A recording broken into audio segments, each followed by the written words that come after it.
In what crazed, psychotic world does a major movie studio put out a film about a bear hopped up on cocaine and mauling people in a national forest, and they think I'm not going to want to watch it? I did watch it, and we're going to talk about Cocaine Bear and a lot more on today's episode of the Geek Watch Podcast.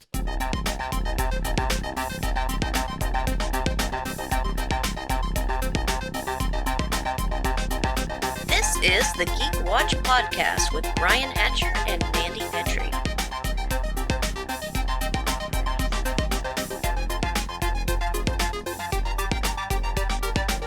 Greetings, Geek Watchers, and welcome to episode 182 of the Geek Watch Podcast. I'm Brian Hatcher, and with me, as always, Geek Watch's own resident geek goddess, Mandy Petrie. Hello, Brian. And we wound up having to take another break, a 1 week break, because the power went out at the studio. Yeah, the weather is just not on our side. I remember last week driving through it, and you called me, and then I turned around to drive home, and there were trees down. It was like many a year ago in A Kingdom by the Sea. Once upon a time, you and I and our friends Kevin and Tara were playing Dungeons and Dragons, and I was driving through a derecho to get to where we were going to play, and it was much like that. Trees down, workers out there. It was quite an ordeal. Oh, yeah. The power went out for about a couple of hours, and then it came back, and it was like, thank goodness. And then the winds picked up again, and the power went, nah, I'm out. Yeah. So it went out again, but that time it stayed off for about 14 hours. My goodness. So just at that moment where my battery backup for everything had started to recharge, it's, no, here we go again. Aw. So it got what about like your breathing apparatuses and things like that? Were you able to? No. Ooh, So man. it was a rough night. Yeah, man. So I was really tired, but really thankful when the power came on the next night so I could get some sleep. And I think I slept 14 hours. Good. Yeah. I didn't go to sleep. I just fell into a coma. Yeah, you need to reoxygenate. Yeah, pretty much. But yeah, it was crazy. So we had to take a break. And then next week, we're going to have to take a break because it's Tech Week for you. Right. So you're going to be busy. And so we'll wind up taking another break. But we're trucking along. We're getting there. You can always find a substitute. There are other geeks out there. You call them up. Hey, do me a favor. Yeah, I got the best. I'm willing to wait for. But we do want to talk a little bit today about a few things. Of course, next week is going to be Shazam, Fury of the Gods. And by the time we get back, at least I know I will have seen it. So we can definitely talk about that, spoiler free. Right. And there have been some reviews out for it already, and they're pretty positive. Good. Now, whether we're going to see any more of that world in the new DC universe, whatever that's going to look like, I don't know. But I'm never going to say never, because I did see in the news today, going to the Marvel side, anyone who is worried that Daredevil is going to be a PG-13 and real clean cut, we know Punisher is going to be in it now. John Bernthal is going to be reprising his role as the Punisher in Daredevil Born Again. You kind of have to wonder, okay, how hardcore are they planning on going with this then? Because the Punisher isn't a PG-13 type character. No, never was. Not even the Dolph Lundgren Punisher, if anyone can remember that. Oh, I remember, because I'm that old. But so, yeah, things are starting to develop a little bit. And even though Marvel is planning on cutting back on a lot of stuff, we talked about that in the last podcast, what they are planning on putting up, it looks like they're really going to put a lot into it. Yeah, so it won't be oversaturated. Yeah. But the stuff that we get looks like it's going to be really good quality. They're going to start doing quality instead of quantity, and I like the sound of that. I think that's great, and I am really looking forward to Shazam, Fury of the Gods, even though this may be a swan song for this cinematic universe. Yeah, still got Flashpoint. We still got Aquaman. I have to say, Shazam is probably my favorite of the movies in that realm. Although everything I keep hearing about the Flashpoint movie, they said it's incredible. Okay. But that's going to be the end too, obviously. Right. Because there's not really a whole lot else you can do with that, although there was some rumors that they're going to bring the CW Flash in and replace him, and he's going to be in the movies.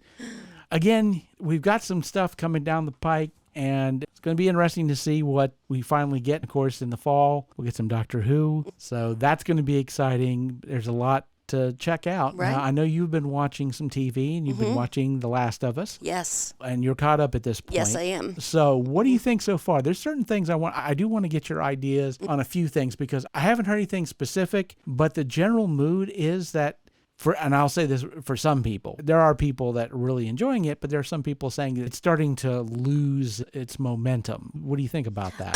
I don't feel that way, but I can see how some people are. I honestly feel like we are getting 5 years worth of Walking Dead into one season of Last of Us. I mean, it hits on all the points that you get in the apocalypse. Whichever, if you watch the movies, The Road, or Mad Max, anything like that, we're hitting all the points that you get. Your cults, your cannibals, your worshippers of the infected, getting all of that. The militant side of things, so we see training in every episode is its own story, and you get a full range of character arcs and stories, and then you lose these characters at the end and you genuinely miss them.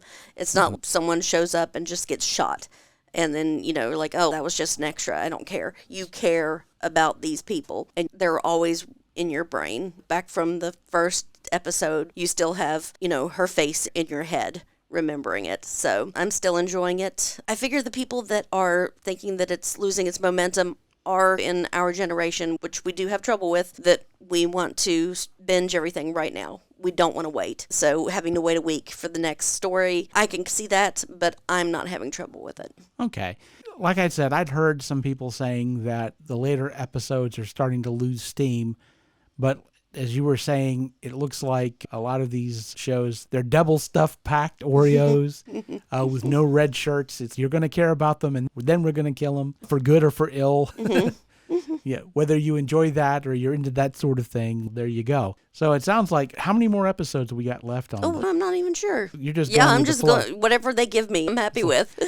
I don't care how many are left. I have to admit, though, as a writer, I always tend to count episodes because I'm looking for the tentpole episodes. Oh, okay. And so I'm looking at the structure a little bit more, which probably takes a lot of the fun out of it. But I can't help it. I'm always constantly breaking down movies and shows, looking for the beats, because I watch things to enjoy them, but I'm also watching them to learn from them. Right. And that's just a part of me that I can't turn off, and I'm not sure I would necessarily. Basically, I've had storytelling writers and teachers, they tell me that, once you learn how things work and how the sausage is made, then you're going to not enjoy things as much. It ruins it for you, yeah.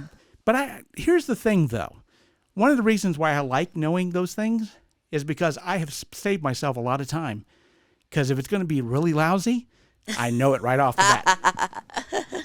So I have quit books and walked out of movies a lot more since then. Oh. And that's helped. It's helped a lot. Now, I'm not saying that I've walked out of every movie I should have, because there have been times when I was like, heck, this is so crazy. I'm just going to enjoy this. I know it's not going to be any good, but there you go. But let me tell you about a movie that I enjoyed, and it was one of the craziest things I'd ever seen. Let's talk about Cocaine Bear. Cocaine Bear, okay. So I went to see Cocaine Bear because I had to. Right. And I will say this, even though it is a Universal movie, and it did have a studio behind it, it was a low-budget affair, which I was absolutely fine with.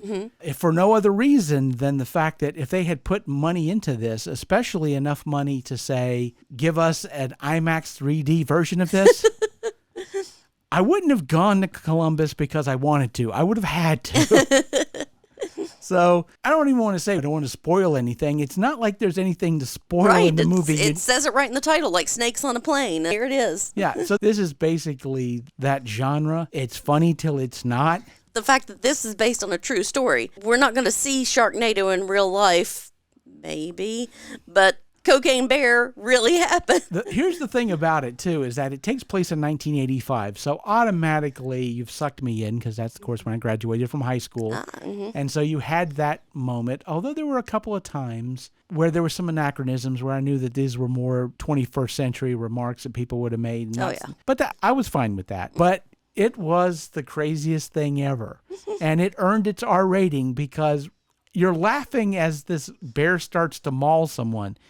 But the camera doesn't pull away. And then it just starts getting worse and worse. there's a lot of what I would call cartoon violence, except that it's not a cartoon. Yeah. You know, basically it's putting somebody in a cartoon situation and their body reacts in exactly the way that would, which is horrific and terrible and bloody as all get out. You just don't, Wile E. Coyote doesn't end up just flat and then stands back up. He splatters. Yeah, it was insane. I knew what I was getting into going into it. A lot of people use this cliched phrase, well, you know, it ain't Shakespeare. I didn't go in there for Shakespeare. Right. That's Part of it is kind of Shakespeare because... okay. Exit pursued by a bear? Yeah, something like that. Exactly. But the other thing, too, is Shakespeare, he knew that he was playing for a lot of different people, and sheep stomachs filled with blood were a prop that they used in these things. You know, like Julius Caesar. It was bloody. Yeah. Because you played everybody. But this movie was insane. It was nuts. And like I said, they didn't shy away from anything. You see this bear just tear people to pieces. And like I said, it's funny until it's not. I don't know if this is something you could even spoil. There's some things in there that you're like, oh no, how do you make this worse? Oh my God. That's how you make They it. made this worse. Well, I've heard that this is going to spring up a whole new genre. Next they're going to do meth alligator. Yeah, yes. Everybody's jumping into this now. So yeah, I think they're going to do there's this talk about another company. I don't think it's Universal, but I think somebody's talking about a meth alligator. Yeah, but it won't be based on a true story. Well, there's no telling. It's Florida. Yeah.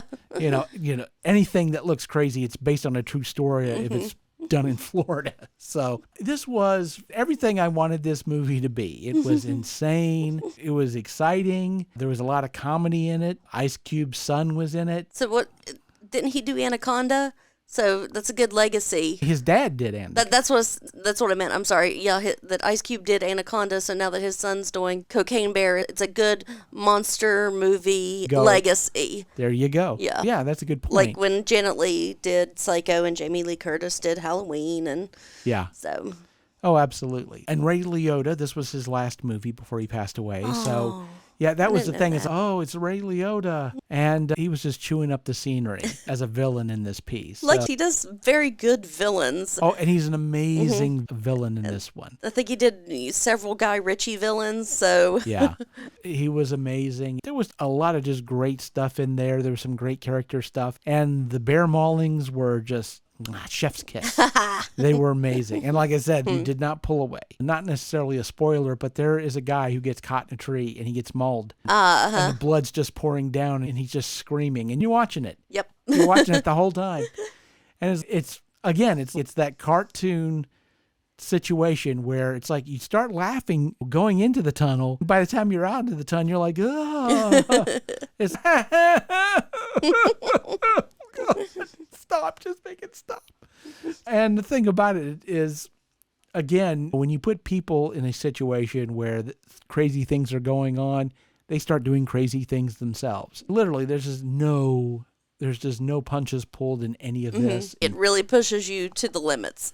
Oh, yeah, exactly. But it was perfect. It was exactly what I wanted that movie to be. So is it gory comedy, or would you actually put it in comedy horror category? Well, I would say more comedy horror, because I feel like they were, and this was, I think, the genius of the script. They made it a little bit tougher because they had you go into this with laughs. They didn't build it. They didn't build this up to, let's make this ominous. There were a few times where that happened, but one thing they just love doing is they love just messing with the audience. They put this in a situation where, hey, this is funny, and then it just goes horribly wrong. And you have a scene where a couple of young kids find some of the cocaine, and I was like, no, don't do this. Don't. Oh. And it's hilarious. It's funny until it's not, and then it's crazy. There's all this crazy stuff that happens. And here's the other thing, too. It's an hour and a half long, and that's it. It's not some 2.5 hour epic, which, don't get me wrong, I love them, depending on the movie. I don't want an hour and a half long, say, everything, everywhere, all at once. I want 2.5 hours of that. But not every movie needs to be 2.5 hours. Right. I love this idea of being able to go in and have an enjoyable experience in 90 minutes and I'm done. Cocaine Bear is a good 90-minute movie. If they'd try to pad that out to 2.5 hours, it wouldn't have worked. Just more killings, more, yeah. Yeah, and the comedy was perfect. The length of the movie was perfect. Everything about this movie was just amazing. I think this is a movie, though, although it's fun to watch it in a theater with people, I think it's also going to be fun to watch at home with your friends. And there's Turn it into a drinking game. Yeah. Yeah. And by the end, as you're getting toward the end of the movie, you'll need the alcohol for sure. But I loved it, and I'm so glad that it wasn't in IMAX 3D. Well, I'm excited to see it. It is a lot of fun. It knows what it is, and it doesn't care. And it's, look, you know what you were getting into when you walked in here. It said on the marquee, Cocaine Bear. Right. We're delivering Cocaine Bear. There is a little bit of suspension of disbelief because that bear eats so much cocaine, it would have killed it. It would have killed a real bear. That bear was hardcore. Wow. That was like a lot of cocaine. It was constantly eating more cocaine. So Elizabeth Banks should sweep the MTV Movie Awards then. Oh, yeah. That was something else. I'm glad you mentioned that because I didn't know she directed that until I saw the credits. I'm like, Elizabeth Banks directed this? This is amazing. Yeah, I thought you had told me that. Maybe I saw it somewhere. Well, I wasn't aware that she had directed it. And we may have talked about it, or maybe you had seen it somewhere else. Or maybe I did know that and forgot it. That's a possibility, too. I'll accept that as a possibility. But no, I was completely shocked by that. It's like, Elizabeth Banks, she's amazing. Yes. I don't know if this is her Jaws, but I hope that it is. And I hope we get to see a lot more stuff from her because she really knows how to ride that line between horror and humor. Not a lot of people can do that very well. I mean, this, to me, is up there with American Werewolf in London. Okay, yeah. It's just as crazy. There's so much crazy comedy. And you're laughing at stuff maybe you shouldn't be laughing at. It's a great date movie. Oh, okay. And I say that because if you take someone to that movie and the two of you are not laughing at the same places, maybe we're not compatible. It's better than eHarmony. Yeah. And if you are laughing at the same place, then maybe you're meant to be together, but maybe you shouldn't have kids. I'm just saying, depending on... You get to be the creepy uncles and aunts. Yeah, do that. Maybe the two of you should... Maybe you shouldn't have kids, but I love this movie. It was nuts. And it was, like I said, it was 90 minutes of everything that I expected out of a movie called Cocaine Bear, and they left nothing out. So, excellent. But definitely next week, I am looking forward to seeing Shazam. And, of course, we got a week break because you'll be in Tech Week, and that'll keep you busy, but I will... Like I said, I want to start watching some TV. I haven't watched TV in a while. I've been taking a break from it. And plus, there's just so much television. There is a lot, yeah. It's like, what am I going to dip my toe into? What am I willing to sit around and binge for a weekend or so? Like, I've been busy with rehearsal and then keeping up with... say Last of Us. I think the new season of Mandalorian has premiered. Yes, I didn't even know. I haven't seen it, and I'm excited to see it when I can. Oh, yeah. It just seems like there's constantly really good stuff coming out on TV, stuff that I'm interested in watching, and now I'm having to be picky about it. I have to pick and choose, which it used to be, it was a no-brainer because it was that show or a show like it. There wasn't anything else on TV about that. They weren't putting out the vast amounts of content that they're doing now. And so that's been insane. It's just going to be a matter of what do I want to binge next? But there's definitely a lot out there. I still need to finish watching Vox Machina. I'm 6 episodes in and haven't been able to really dig into it after that. I want to finish that up for sure. Right. Because there's going to be a lot of stuff coming around the horizon that I definitely want to see. But I guess we'll figure out what I'm going to see next. We shall see. And with that said, we come to the end of episode 182. Thank you for listening, and tune in next time for the latest in geek news and views with the Geek Watch podcast. For Mandy Petrie, this is Brian Hatcher, reminding all the Geek Watchers out there, we're all geeky about something. Be proud of yours. See you next time. Thank you for listening to the Geek Watch podcast. If you enjoyed this program, don't forget to like and subscribe on your preferred platform and share this podcast on your social media. For links to all the ways you can listen to the Geek Watch podcast, as well as leave comments and suggestions, visit our website at geekwatch.net. The Geek Watch podcast is a Hanging J production.